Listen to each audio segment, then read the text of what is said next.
출애굽기 20장 18절에서 26절까지 말씀 한 절씩 교독하시고 마지막 구절 같이 읽겠습니다. 18절입니다. 뭇 백성이 우레와 번개와 나팔 소리와 산의 연기를 본지라. 그들이 볼 때에 떨며 멀리 서서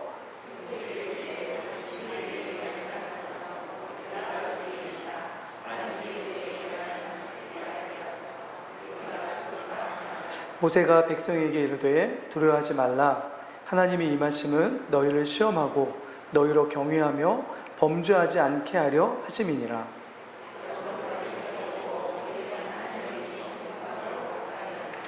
여호와께서 모세에게 이르시되 너는 이스라엘 자손에게 이같이 이르라. 내가 하늘로부터 너희에게 말하는 것을 너희 스스로 보았으니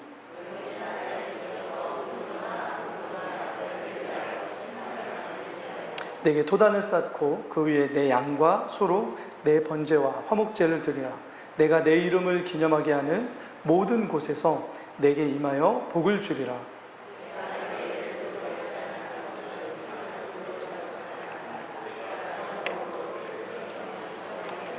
같이 읽습니다. 너는 층계로 내 제단을 오르지 말라. 내 하체가 그 위에서 드러날까 함이니라. 아멘. 살아오면서 가장 화려한 예식 하면 어떤 예식이 떠오르십니까? 제게 두 가지가 떠올랐습니다. 하나는 대통령 취임식입니다. 네, 엄청나게 많은 사람들이, 엄청나게 중요한 사람들이 그곳에 함께하면서 취임식을 하죠. 또 하나는 결혼식입니다. 자, 퀴즈를 하나 내보도록 할 테니까 맞춰보시기 바랍니다. 대통령 취임식과 결혼식의 공통점, 여러 가지가 있습니다. 제가 내린 답은 한 번만입니다. 한 번만. 딱 한 번만 있었으면 좋겠다. 이런 것입니다. 그러나 성경의 오늘 말씀을 이렇게 해나가다 보면 사실은 이 말씀의 기초에서 보면 가장 멋지고 화려한 모습으로 서는 자리가 어디입니까? 인생에 있어서 결혼식이죠. 결혼의 예식에 이 신랑과 신부가 가장 멋진 모습으로 서게 되는 것을 보게 됩니다. 저희가 지난 시간에 봤던 것처럼 하나님께서 이스라엘 백성들을 6월절 그 다음 날 출애굽하게 하십니다. 그리고 그로부터 약 한 50일 정도 흐른 후에 시내산 앞에 이르게 하셨습니다. 그렇죠? 6월절 때 나오게 하시고 그리고 오순절에 도착하게 하셨다는 걸 지난 시간에 말씀드린 적이 있습니다. 자, 그런데 왜 그곳으로 나오게 하셨냐면 하나님과 어떻게 하시려고요? 네, 마주보게 하시려고. 이 마주본다는 게 무슨 뜻이라고 말씀드렸습니까? 아담과 하와가 서로 돕는 배필로 마주했던 것처럼 하나님께서 이스라엘 백성들을 하나님의 신부로, 하나님의 백성으로 어떻게 하시기 위해서요? 마주하여 마치 신랑 앞에 세워지는 신부처럼 세워주시기 위해서 시내산으로 데려오신 거죠. 6월절은 이스라엘 백성들이 노예의 상태에서 구원받은 것을 감사하는 날입니다. 그리고 제가 지난 시간에 좀 잘못 말씀드린 거 있는데 6월절 다음 날이 초실절인데요. 이때는 우리가 맥주 감사절이라고 부르는 절기처럼 처음에 이스라엘 백성들이 보리 추수의 처음 열매를 감사함으로 드리는 날이 6월절 다음 날인 초실절입니다. 그러니까 6월절은 보리하고 관계되는 절기입니다. 그런데 그로부터 약 50일이 흐르는 오순절, 77절이라고 불려지는 이 날은 뭘 하나님 앞에 드리며 감사하는 날이냐면 밀의 첫 열매를 드리며 감사하는 날입니다. 그런데 이 오순절 날에 하나님께서 구약과 신약에 굉장히 중요한 일을 하시죠. 구약에서의 오순절에는 하나님이 뭘 주시냐면 율법을 주십니다. 그래서 육체로만 해방된 민족이 아니라 이제 하나님의 말씀을 받을 수 있는 영적인 신분과 정체성과 영적인 독립의 위치로 올려주시는 날이 오늘 이제 저희가 바라보는 이 오순절날 이루어지는 하나님의 말씀을 주시는 일입니다. 그러면 신약의 이 초대교회 오순절에는 어떤 일이 일어났었죠? 누가 우리에게 임하십니까? 교회 위에? 성령이 오시죠. 성령은 무엇 때문에 오셨습니까? 율법을 모세를 통해서 주셨던 것처럼 성령이 이 땅에 오셔서 무엇으로 어떤 분으로 활동하십니까? 진리의 영으로 활동하십니다. 주님이 이 마태복음이나 누가복음이나 마가복음의 교회를 향하여 약속하셨던 것이 무엇이냐면 하늘과 땅에 있는 모든 권세를 내게 주셨으니 그러므로 너희는 가서 모든 족속으로 제자를 삼아. 일단 뭐 하라고 말씀하시죠? 내가 너희에게 분부한 모든 것을 가르쳐 지키게 하라. 그죠? 마가복음에는 아마 그렇게 되어 있을 겁니다. 이렇게 주님이 오셔서 성령이 오셔서 이게 능력을 베푸시면서 그래서 하나님의 말씀이 증거되도록 역사하셨다라는 말씀으로 되어 있습니다. 성령이 우리에게 오심은 어떤 분으로 오셨다고요? 진리의 영으로 오셔서 우리에게 주신 구약에서는 모세를 통해서 대주 주신 말씀이셨지만 우리 신약의 공동체 교회에는 어떻게 하셨습니까? 예수님이 말씀이신 그분이 직접 오셔서 그 말씀을 직접 주시죠. 그리고 그 말씀을 깨달아 순종할 수 있도록 우리에게 깨닫게 하시고 도우시러 오신 분이 누구시냐면 성령 하나님이십니다. 우리가 계속 요즘에 그 오후 시간에 봤던 것처럼 하나님 나라의 백성들로 그리고 주님 오실 때 주님의 신부로 세워질 수 있도록 우리를 이끌어 나가시는 분이 누구시라고요? 성령 하나님이시죠. 그러니까 우리 안에 구원의 증거와 성령의 함께 하심의 증거는 무엇이냐면 우리의 마음속에 주님 오실 날을 기다리면서 우리를 준비시켜 가고자 하는 그런 거룩한 마음이 일어나는지, 그리고 주님이 하신 이 진리의 말씀이 나에게 주신 생명의 말씀이라고 생각하면서 그 말씀을 내 삶에 이루어 나가되 그것이 어려울 때마다 도우시는 성령을 붙잡고 기도하며 그 말씀이 내 삶에 이루어지기 위해서 노력하고 소망하며 그것을 기뻐하며 살아가고 있는지가 우리 안에 있는 성령이 오심의 증거들이라고 할 수 있습니다. 자, 그런데 이렇게 오셔서 하나님의 백성으로서 영적으로 우리를 어떤 위치에까지 올라갈 수 있는지를 보여주시는 말씀을 해 주셨는데, 자, 그런데 그 하나님이 우리를 얼마만큼 사랑하여 주시고 얼마만큼 높여 주셨는지를 어떤 형식을 빌어서 우리에게 알려주시냐면 결혼이라고 하는 형식을 통해서 말씀해 주십니다. 아니면 국가 간에 이루는 서로의 약속을 하는 조약을 맺는 형식을 가지고 하나님이 우리를 얼마나 높여 주셨는지를 보여주시는 거죠. 하나님의 신부, 그리고 하나님의 상대, 약속을 맺을 수 있는 존재까지 어떻게 해주신다고요? 하나님이 이스라엘 백성들을 높여주셨던 거죠.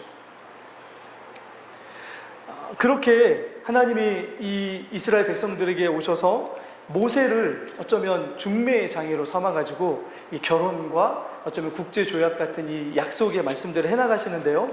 자, 이 약속에 대하여 이제 하나님이 지난 시간에 어떻게 약속하셨냐면 너희가 나의 소유가 되게 해주시겠다. 가장 소중한 존재가 되게 해주시겠다. 결혼할 때 누구를 향하여 가장 소중한 존재라고 고백합니까? 내 앞에 있는 배우자를 향하여. 그죠? 그리고 국가 간의 언약을 맺을 때에는 내가 생명을 걸고 이 약속을 지키겠습니다 라고 하는 생명을 걸고 만나는 이 사람들이 약속을 맺는 대상, 당사자들입니다. 그런 약속을, 하나님이 하신 약속을 받은 이스라엘 백성들이 어떻게 오늘 반응하냐면 우리 19장 8절 말씀을 한번 볼까요? 19장 8절입니다. 앞에 있습니다. 우리 같이 한번 읽겠습니다. 시작. 명령하신 대로 우리가 다 행하리이다. 모세가 백성의 말을 여호와께 전하매. 뭐라고 이야기합니까? 이 고백은 어떤 고백이죠? 혼인 서약문에 보면 신랑은 신부에게 이렇게 하는 말들이 있잖아요. 그러면 반대로 또 그 신랑의 혼인 서약문을 끝나면 신부가 어떻게 합니까? 나 신부 누구누구는 신랑 누구누구를 위하여 어떻게 하겠다라고 이야기하는 고백이 이어집니다.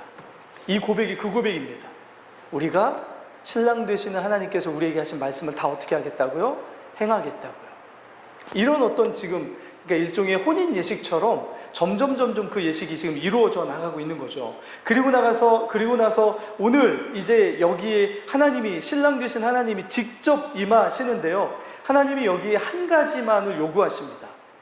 신부되는 약속하는 이 이스라엘을 향하여 한 가지만을 요구하시는데 그것이 무엇이냐면 10절입니다. 우리가 너무나 잘 아는 주님의 말씀인데요. 자, 10절을 한번 읽어보겠습니다. 시작. 여호와께서 모세에게 이르시되 너는 백성에게로 가서 오늘과 내일 그들을 성결하게 하며 그들에게 옷을 빨게 하고, 하나님이 신부되는 이스라엘 백성들에게 요구하는 단 하나의 조건이 뭐였다고요? 네, 성결이었습니다.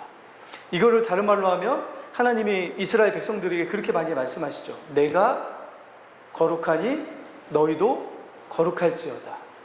그러니까 신랑 되신 하나님이 뭐라고 얘기하시는 겁니까? 너희가 이제부터는 나의 신부이니 누구의 수준으로 살아가라고요? 하나님의 수준으로, 하나님의 신부의 수준으로 살아가라는 거죠. 이 사랑하는 이 남편 되시는 그 신랑 된 그분을 향하여 지킬 수 있는 유일한 것이 무엇입니까? 거룩입니다. 이 거룩을 결혼 관계로 바꾸면 정절이 될 수 있고요. 그리고 신하와 임금과의 관계로 바꾼다면 충성이라고 바꿀 수 있는 거죠. 다른 말로 하면 신실함입니다.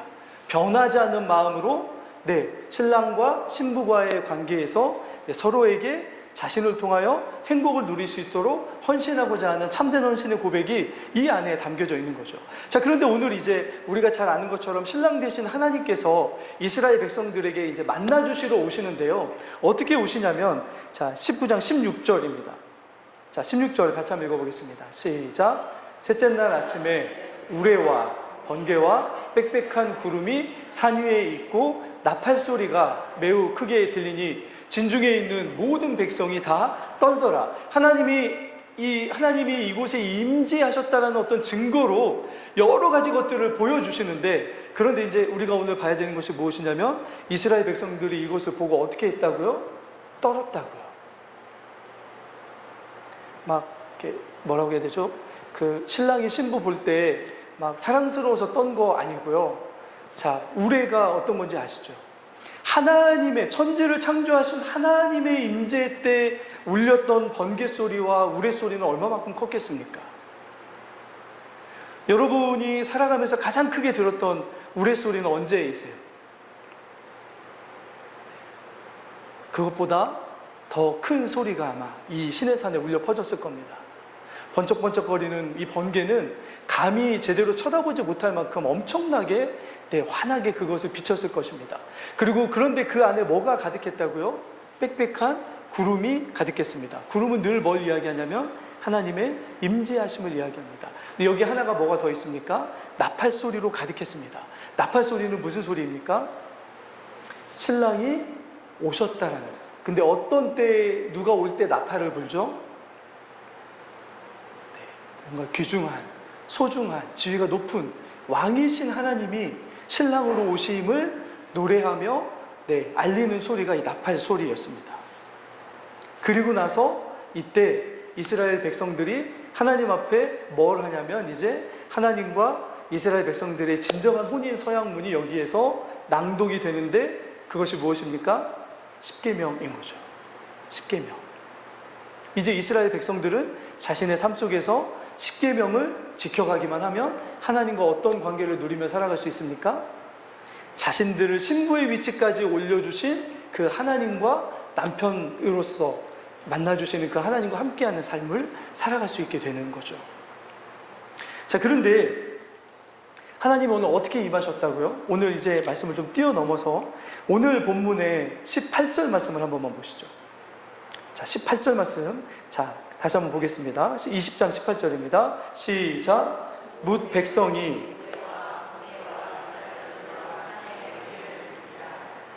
볼 때 떨며 멀리 서서, 여러분 결혼식 할 때 멀리 서서 결혼식 하신 분 계십니까? 신랑은 여기 있고 신부는 뭐 문에서 이렇게 결혼하신 분 없으시죠? 결혼 예식이라고 하는데 하나님이 나타나셨거든요.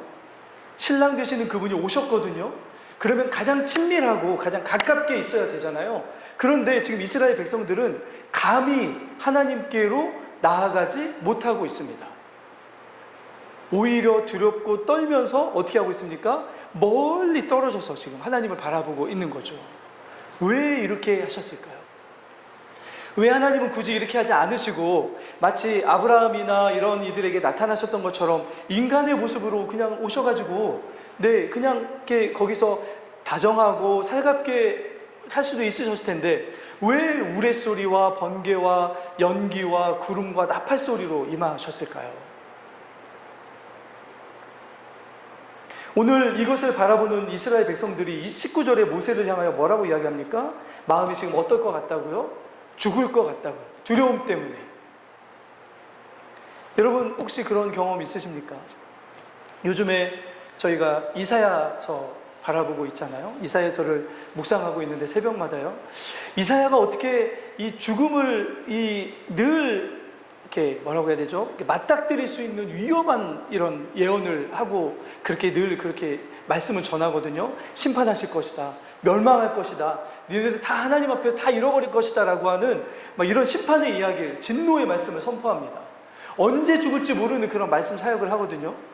그런데 어떻게 이렇게 담대하게 할 수 있었을까를 생각해 보면 결국에는 이사야가 어떤 경험이 있었기 때문이었냐면 하늘 보좌에 앉으신 하나님을 직접 봤던 경험이 있었기 때문입니다. 이 세상에 자기 목전에 직면에 있는 죽음보다 영광스러운 더 놀라운 능력을 가지고 계시는 하나님의 영광을 직접 봤기 때문에, 사도 바울도 마찬가지죠. 자신에게 임하신 예수 그리스도를 직접 만났기 때문에 그는 다른 것들이 두렵지 않았습니다. 그리고 반드시 그분의 말씀을 있는 그대로 모두에게 전해야 된다라고 하는 소명이 그 안에 불타게 됐던 거죠. 하나님이 오늘 영광 가운데 이스라엘 백성들에게 나타나신 이유가 사실은 여기에 있었습니다. 보기만 해도 두려운 하나님이 노예였던 그들을 뭐 삼아주신다고요? 창조주 하나님의 신부 삼아주신다고요. 어제까지만 해도 왕과 귀족들과 군인들의 짓밟히던 이 이스라엘 백성들을 하나님이 뭘 삼아주십니까? 온 세상의 창조주이신 하나님의 앞에 설 수 있는 그런 어떤 것을 보여주시기 위해서 하나님이 어떻게 하시냐면 일부러 두렵게 나타나 주십니다. 그러면서 뭘 깨닫기를 원하십니까? 우리가 어떻게 저런 하나님 앞에 하나님의 말씀을 따라 살아갈 수 있는 백성으로 부름받을 수 있었을까라고 하는 뭘 깨닫기를 원하셨을까요? 은혜가 그 안에 임하기를 원하셨던 거죠. 그리고 또한 저 영광스러운 하나님의 이 영광 앞에 섰을 때 죽음이 찾아올 것처럼 이 두려워하는 이런 마음 속에 어떤 걸 깨닫기를 원하셨습니까? 그렇다면 지금 우리가 하나님과 맺는 이 약속의 말씀을 절대로 어기면 되겠다, 안 되겠다요?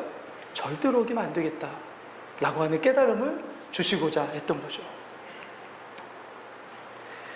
하나님 앞에, 하나님이 이스라엘 백성들 앞에 하나님이 더 영광스러운 모습으로 나타날수록 이스라엘 백성들은 감히 그분 앞에 설 수 없었을 것입니다. 그러나 하나님은 오늘 이제 하나님의 영광 앞에서 이런 주님 앞에 살 수 있는 유일한 길은 하나님이 우리에게 말씀하셨던 것처럼 어떤 삶을 살아가면 됩니까? 성결하고 거룩한 삶을 살면 이 영광스러운 주님 앞에 우리가 살아갈 수 있는 것이구나 라고 하는 깨달음을 하나님이 그 영광을 나타내신 그 영광 앞에서 이스라엘 백성들이 깨닫기를 원하셨던 거죠. 그래서 오늘 하나님이 두려워 죽겠습니다 라고 이야기하자 모세가 이들에게 뭐라고 설명합니까? 자, 20절 말씀을 한번 볼까요? 자, 20절입니다. 같이 읽습니다. 시작. 모세가 백성에게 이르되 두려워하지 말라. 하나님이 임하심은 너희를 시험하고 너희로 경외하여 범죄하지 않게 하려 하심이니라. 이 말씀은 사실은 원래 처음에 누구에게 하셨던 말씀이냐면 아브라함에게 하셨던 말씀입니다. 하나님이 창세기 22장에 보면 아브라함을 어느 날 부르시죠. 그리고 뭘 내놓으라고 요구하십니까? 너의 가장 사랑하는 독자 이삭을 모리아산에 와서 나에게 어떻게 하라고요? 번제물로 바쳐라 라고 요구하십니다. 근데 그 말씀을 하시는 하나님이 왜 아브라함에게 그것을 말씀하신다고 이야기합니까? 하나님이 아브라함의 마음을 시험하시기 위함이라고 얘기했습니다. 오늘 똑같은 말입니다. 하나님이 이 모세를 통하여 이스라엘 백성들의 마음을 알고 싶으셨습니다. 근데 어떤 마음을 알고 싶으셨다고요? 아브라함은 어떻게 하나님께 마음을 고백했습니까? 하나님, 비록 100세에 얻어서 지금까지 키웠던 내 독자 아들이지만, 그렇지만 주신 이도 하나님이시고, 그죠? 마치 욥의 고백처럼 그러면 거듭하시는 이도 하나님이실 것입니다. 제가 하나님을 향하여 드리는 사랑, 하나님이 내게 주신 은혜에 대한 고백보다 이 아들이 하나님 앞에 귀중하거나 크지 않습니다 라고 하는 믿음의 고백을 아브라함이 그 자리에서 하게 되는 거죠. 하나님이 이스라엘 백성들에게 요구하십니다. 너무나 여러분 너무나 과하고 너무나 어떻게 보면 받을 수 없는 고백이라고 생각하십니까? 그러면 결혼식장에서 만약에 신랑과 신부가 고백하는데 제가 당신을 검은 머리가 팥불이 되도록 비가 오나 바람이 부나 어려움이 오나 행복할 때나 사랑하겠습니다. 그런데 요것만 빼고 이렇게 고백하면 누가 좋아하겠습니까? 근데 제가 이것만큼은 포기하지 못하겠습니다. 하나님이 지금 이스라엘 백성들에게 뭘 원하십니까? 나의 모든 것을 너희에게 줄 테니 너희도 뭐 하라고요? 너희의 모든 마음을 나에게 주라고 뭐 하고 계신다고요? 마치 아브라함에게 시험하셨던 것처럼 이스라엘 백성들에게 지금 시험하고 계시는 거죠. 그래서 하나님은 이스라엘 백성들이 이것을 깨닫기를 원하셨습니다. 아, 저 신의 산 위에 우리가 도저히 바라보기도 어려운 저 분을 우리 방식과 우리가 편한 대로, 우리가 마음먹은 대로, 우리의 어떤 것대로 사랑할 수 있는 분이 아니시구나. 그러면 저분을 우리가 어떻게 사랑할 수 있을까? 우리의 온 마음을 다해서 저분을 사랑하기를 원하시는 하나님의 마음이 우리에게 주어졌는데 그럼 우리는 저분을 어떻게 사랑하는 것이 옳을까? 라고 했을 때 하나님이 뭘 말씀하십니까? 내가 너희에게 주어진 말씀을 있는 그대로 지키면 그것이 뭐라고 하나님이 받아들이신다고요? 그래 맞아. 이게 나를 향한 너희의 사랑으로 내가 받아줄게. 다른 방식으로는 하나님을 사랑할 수 있는 인간이 없습니다. 내가 아무리 노력하고 내 방식대로 아무리 노력해서 하나님을 사랑한다고 해도 하나님이 받으실 만한 사랑의 방식이 아니면 받을 수가 없는 거죠. 죄송한 이야기지만 저희가 시골에 살 때 가끔씩 길고양이들을 도와주면 길고양이들의 사랑의 표현으로 뭘 할 때가 있습니다. 가끔씩 저희 집 부엌에 뭐가 놓여질 때가 있었습니다. 뭐가 놓여졌을까요? 쥐가 놓여질 때가 있었습니다. 벌써 찡그리시죠? 그게 고양이의 사랑법입니다. 받을 수 있습니까? 없습니까? 못 받는 거죠. 하나님이 뭐라고 말씀하시냐면 나와 너희가 사랑의 관계를 나누는 신랑과 신부의 관계인데 너희의 방식으로 사랑하면 내가 받지 못할 때가 있다. 그러니 뭐라고 말씀하십니까? 내가 너희에게 받고자 하는 방식을 알려줄 테니까 그 방식대로만 하면 나와 너희는 영원히 사랑할 수 있다라고 말씀해 주시는 거죠. 그게 뭐라고요? 말씀이라는 거죠. 그래서 주님이 요한복음에 보면 제자들을 향하여 이렇게 이야기합니다. 너희가 내 계명을 지키면 하나님이 뭐라고 말씀하신다고요? 제자들이 하나님과 그리스도를 사랑하는 걸로 받아들여서 그들에게 뭘 하십니까? 너희가 무엇이든지 구하는 대로 하나님이 이루어 주시겠다고 하는 약속을 주십니다. 어떤 걸 사랑으로 받아주신다고요? 내가 뭔가를 열심히 하고 물론 말씀 안에서 열심을 이야기하는 게 아닙니다. 뭔가 내 방식대로 사랑하려고 하다 보면 하나님을 자꾸 어떻게 만들어 가게 되냐면 내가 원하는 모양으로 자꾸 바꾸어가는 모습들이 나타납니다. 그래서 저 신의 산에 엄중하고 위대하고 보기만 해도 두려운 하나님이 아니라 내 수준에 내 옆에 있는 어떤 분으로 이렇게 자꾸 만들어 가려고 하는 욕심과 나도 모르는 착각이 우리 가운데 일어나게 되는 거죠. 이스라엘 백성들에게 하나님이 말씀하시고 싶었던 게 뭐였냐면 너희 방식대로 사랑하는 게 아니라 내 방식대로 너희가 나를 사랑하면 이 사랑이 영원히 이어지게 될 거라고 말씀하시는 게 오늘 주님이 그 영광을 보여주신 이유 중에 한 가지였습니다.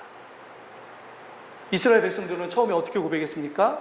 우리가 들려주신 대로 다 행하겠습니다. 그런데 나중에 이스라엘과 남유다의 역사를 보면 계속해서 뭘 만들어 갑니까?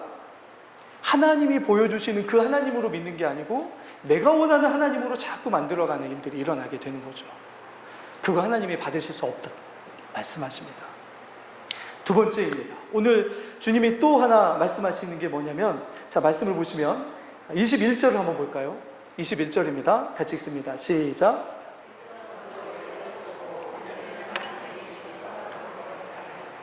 네. 자, 그런데 이스라엘 백성들이 자, 하나님을 봤습니까? 하나님을 보지 못했습니까? 이스라엘 백성들 하나님을 봤습니까? 못 봤습니까? 하나님을 못 봤죠. 하나님은 어디에 계셨습니까? 흑암 가운데 계셨습니다. 근데 그 안에 하나님이 계시다는 것을 우레와 번개와 나팔소리와 연기와 이런 것들을 통해서 보여주신 거죠.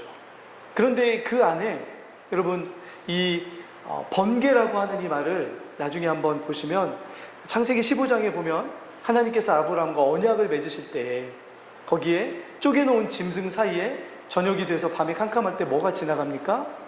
횃불이 지나가죠. 이 번개라는 말이 원래는 원어로 횃불이라는 말입니다. 번쩍번쩍하는 시내산 위에 뭐가 지금 번쩍번쩍거리면서 움직이고 있다고요? 횃불이요. 어떤 횃불이요? 아브라함과 언약을 맺으실 때 그 하나님이 그 언약을 맺으신다는 것을 몸소 보여주셨던 그 언약의 횃불이 지금 시내산 위에 번쩍번쩍하고 있다고요. 이스라엘 백성들이 그걸 보기를 원하셨습니다. 두 번째는 그런데 하나님의 영광을 다 볼 수 있지 못하니까, 볼 수 없으니까 하나님이 자신을 숨기시는데요. 뭘 통해서 하나님이 자신을 숨기시냐면 흑암과 연기와 구름을 통해서 하나님을 숨기십니다. 나중에 이스라엘 백성들이 성전과 성막을 지을 때 1년에 한 차례씩 하나님 백성들의 죄를 짊어지고 가지고 대제사장이 대속죄일날 지성소에 들어갑니다. 근데 지성소에 들어가기 전에 먼저 해야 될 일이 있었습니다. 뭘 했냐면 향에 불을 피워서 그 향불의 연기를 지성소 안에 가득하게 만들고 들어갔습니다. 왜 그랬을까요? 이런 믿음의 고백이죠. 하나님, 저와 같은 죄 많은 자가 하나님의 임재와 하나님의 영광과 하나님 앞에 설 수 있게 된 것은 오로지 하나님의 은혜입니다. 그런데 아직 제가 완전하지 못하여 하나님 앞에 제가 이런 모습을 온전히 하나님 앞에 다 드러낼 수가 없습니다. 그러니 저를 하나님의 은혜의 연기로 어떻게 해주시라고요? 저를 좀 감춰주시고 하나님 보듬어 주십시오. 이게 연기가 피어지는 이유였습니다. 그러니까 이 단순히 어떤 자연적인 거대한 현상만이 이 당시에 하나님께서 임하셨을 때 일어난 게 아니고 그 현상 안에 뭐가 있었다고요? 하나님이 이스라엘과 맺었던 언약이 어떤 것인지를 어떻게 사랑하실지가 그 현상 안에 고스란히 담겨져 있었던 거죠. 이스라엘이 시내산에서 만났던 이 하나님이 어떤 분이신지만 잊지 않았다면 영원히 범죄하지 않았을 수도 있었을 것입니다. 그러면서 오늘 하나님이 이스라엘 백성들에게 또다시 말씀하시는 것이 무엇이냐면, 자, 우리 보시면 23절입니다. 자, 23절 한번 같이 볼까요? 23절입니다. 시작.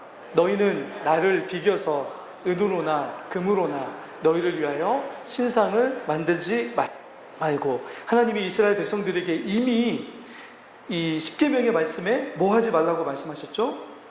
20장 4절부터 보면 너희를 위하여 새긴 우상을 만들지 말고 또 위로 하늘에 있는 것이나 아래로 땅에 있는 것이나 땅 아래 물속에 있는 어떤 형상도 만들지 마라 라고 말씀하셨거든요. 그런데 또다시 하나님이 이스라엘 백성들에게 말씀하시는 게 뭐냐면, 그런데 우상처럼 이 우상을 만들어서 이렇게 섬기지 말라고 하는 말씀도 하시지만 하나님이 굉장히 이스라엘 백성들에게 걱정했던 것이 무엇이냐면 오늘 이 23절이었습니다.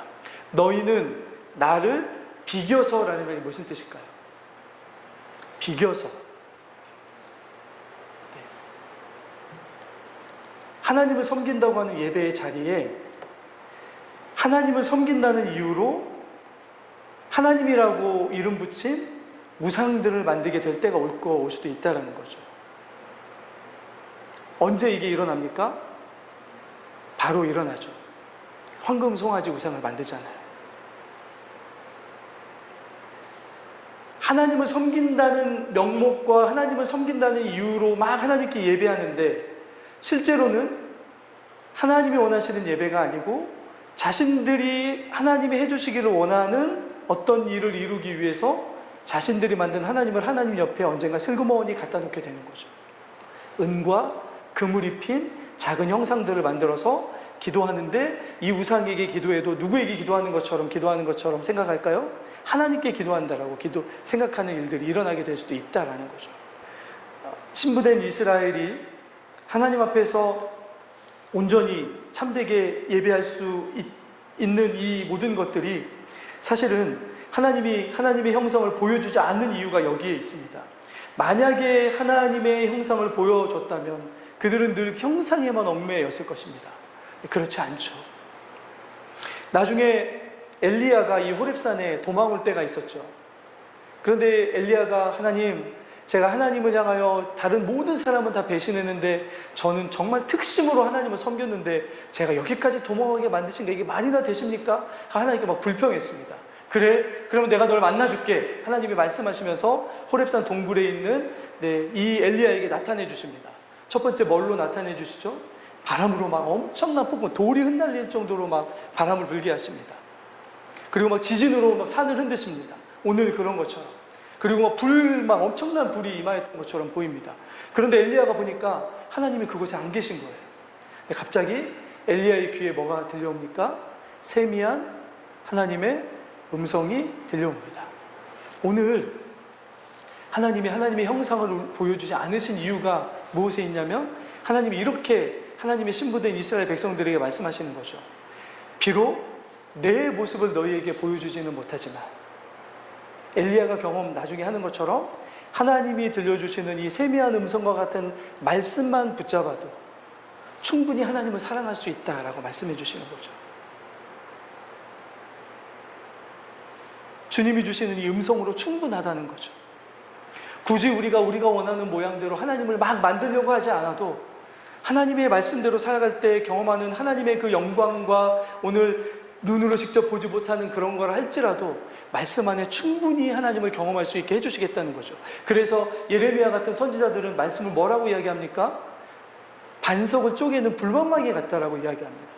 히브리서의 저자는 말씀을 뭐라고 이야기합니까? 관절과 골수와 영과 혼을 찔러 쪼갤 수 있는 것이라고, 예리한 검처럼 날카로운 것이라고, 살아있고 활동력 있는, 운동력 있는 것이라고 말씀하십니다. 나중에 그래서 누가복음 9장 35절을 볼까요? 자, 같이 한번 읽어보겠습니다. 시작. 구름 속에서 소리가 나서 이르되 이는 나의 아들 곧 택함을 받은 자니 너희는 그의 말을 들으라. 이 말씀이 언제 일어난 말씀이냐면 예수님께서 어느 날 3명의 제자를 데리고 베드로와 요한과 야고보를 데리고 변화산이라고 일컬어지는 어떤 산으로, 높은 산으로 데려가십니다.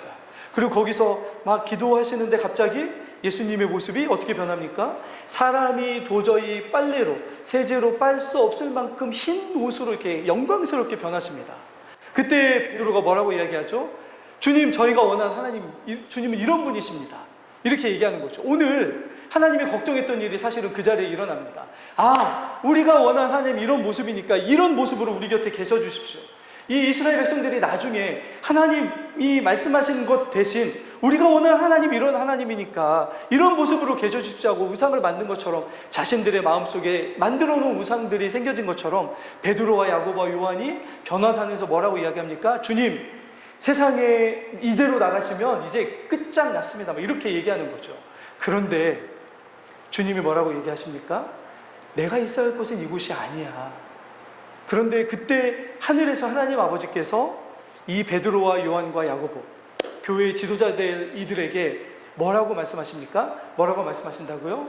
너희는 그의 말을 들으라.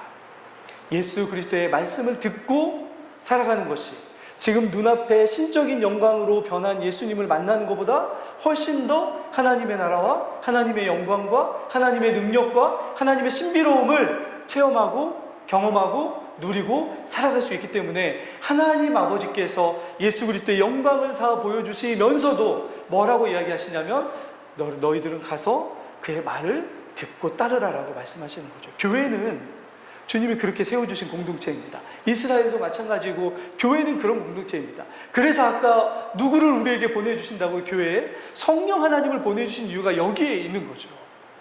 인간의 눈으로 눈앞에 영광스럽게 변한 예수 그리스도의 모습은 예수님이 우리에게 보여줄 수 있는 모든 것이 아니었습니다.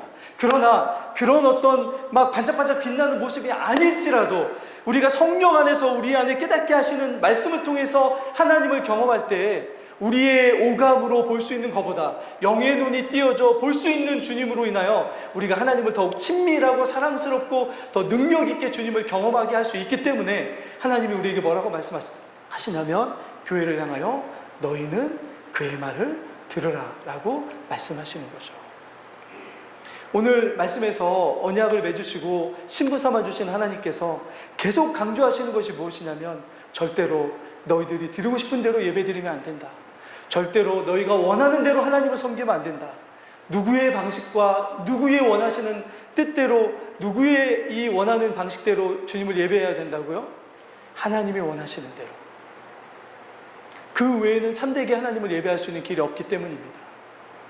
우리가 매번마다 고백하는 것처럼 하나님이 왜 예배하는 자들을 찾으신다고 하시는 이유가 여기에 담겨져 있습니다. 누구나 다 자기의 방식대로 예배하거든요. 자기가 원하는 하나님, 자기가 만나고 싶은 하나님, 자기가 뭔가 자기의 것들을 이루어주신 하나님이 막 함께 하시면 그것이 하나님이 우리와 진짜 함께 하시는 것이라고 생각합니다. 그런데 하나님은 우리에게 원하시는 것이 무엇이냐면 그분이 보여주시고 싶은 대로, 우리와 함께 하시고 싶은 대로, 하나님이 우리에게 경험하시고 싶은 그 하나님을 우리에게 나타내 주시기를 원하시는 것이 훨씬 더 크기 때문에 주님은 우리에게 말씀을 붙잡으라고 말씀하시는 거죠.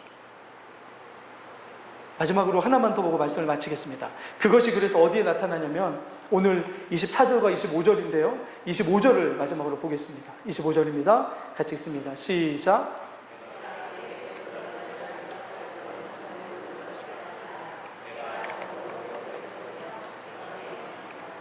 한 가지 예를 들면 여러분 주일날 여기 예배드리러 오셨는데 막 쓰레기가 막 이렇게 있고 그리고 막 책도 흐트러져 있고 그런 데서 예배드리기 편하십니까? 편하지 않으시겠습니까? 딱 보면 막 청소하고 열심을 내시겠죠. 근데 오늘 하나님이 이스라엘 백성들에게 굉장히 이상한 명령을 내리십니다. 하나님을 예배하는 제단을 쌓을 때 절대로 어떤 거 쓰지 말라고요? 다듬은 걸 쓰지 말라고요. 왜 그러셨을까요? 다듬다 보면 거기에 누구의 마음이 들어갑니까? 다듬는 사람의 마음이 들어갑니다. 처음엔 헌신할 수 있지만 계속 다듬다 보면 거기에 뭐가 들어갑니까? 내가 하나님 앞에 이렇게 다듬은 돌로 예배하니까 하나님은 나에게 어떻게 해주셔야 돼? 네. 내가 하나님 앞에 드리는 예배를 받아주셔야 되고 내가 한 공로만큼, 내가 한 일만큼, 내가 이 돌을 더 다듬은 만큼 하나님은 내게 은혜를 베푸셔야 돼 라고 하는 하나님이 약속해 주신 약속의 방식이 아닌 하나님이 말씀하지 않은 예배의 방식으로 예배할 수 있는 위험이 돌을 다듬다 보면 생겨나게 되는 거죠. 그래서 하나님이 뭐라고 말씀하십니까? 그런 마음이 생겨날 어떤 위험성이 있기 때문에 차라리 그냥 돌을 가져다가 제단을 쌓아. 그런데 그 위에 진짜 드려야 될 게 뭐라고 이야기합니까? 네가 번제물로 드려져야 되고 네가 화목제물로 그곳에 드려지지 않으면 아무리 다듬은 돌로 그곳에 제단이 쌓아진다 할지라도 그 예배를 하나님이 받으실 수 있는 예배가 아니라고 말씀하여 주시는 거죠. 다듬는 돌, 인간의 공로와 인간의 어떤 방식과 인간의 어떤 자신들이 원하는 대로 하나님은 더 다듬은 돌, 더 좋은 돌에 더 임재하실 거라고 하는 허황된 생각 가지지 말라는 거죠. 제단에 왔을 때, 하나님의 예배의 자리에 왔을 때 우리가 가질 수 있는 유일한 고백은 우리가 여기에 어떻게 나올 수 있는지에 대한 은혜의 고백 외에는 아무것도 없게 만들려고 하는 게 하나님이 우리에게 원하시는 바였습니다. 아브라함 이후로 하나님은 그것을 원하셨던 거죠.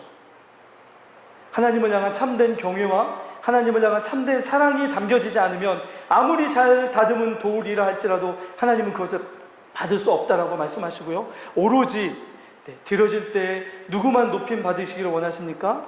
하나님의 은혜와 하나님의 사랑과 하나님이 우리를 향하여 행하신 그 일들만 영광 받으시기를 원하시기 때문에 하나님은 굳이 다듬지 않은 돌이라 할지라도 그 위에 우리의 진정한 마음이 드려지면 하나님 그 예배를 받으시겠다고 약속하여 주시는 거죠. 이것이 주님이 하신 말씀입니다. 나중에 잠언의 기자는 이렇게 고백합니다. 예전에는 그렇게 되어 있었습니다.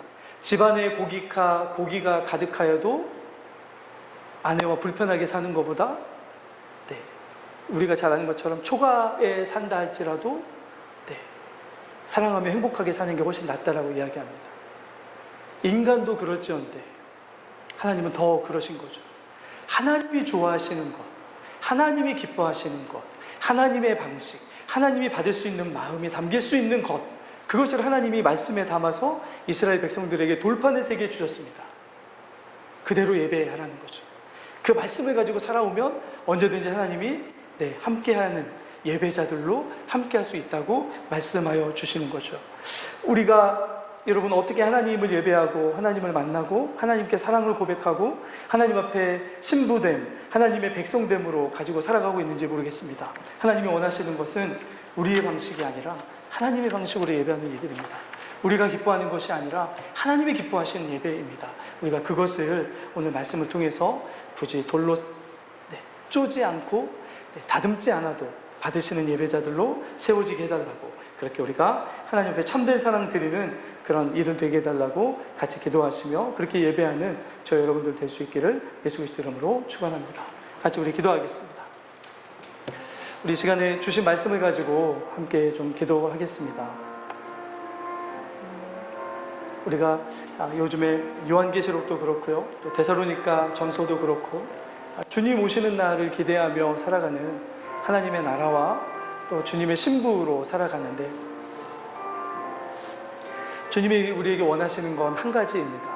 우리의 마음이 성결하고 거룩한 예배자들 되는 것임을 기억하며 우리가 주님이 원하시는 그 마음 드림, 주님이 원하시는 기뻐함, 주님이 우리에게 주시는 참된 거룩과 성결로 주님을 예배하고 있는지 같이 한번 우리 생각하면서 기도해 주시고, 우리의 믿음이 늘 주변에 일어나는 일들, 우리가 원하는 일들, 이런 것들이 아니라 말씀에만 기초해서 우리의 예배가 하나님이 기뻐하시는 성경적으로 드려지는 참된 예배가 될 수 있게 해달라고 이 시간에 우리 받은 말씀을 가지고 함께 같이 기도하겠습니다. 같이 기도하겠습니다.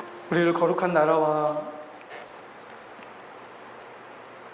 하나님 나라와 거룩한 제사장으로 불러주신 아버지 하나님, 우리를 얼마만큼 높여주셨는지를 생각하며 우리의 삶의 쓰임과 우리의 삶의 하루하루와 우리의 삶의 순간순간이 주님이 무엇을 원하시는지를 늘 잊지 않고 살아가는 거룩한 예배자들로, 주님의 거룩한 신부들로 살아갈 수 있도록 인도하여 주시옵소서.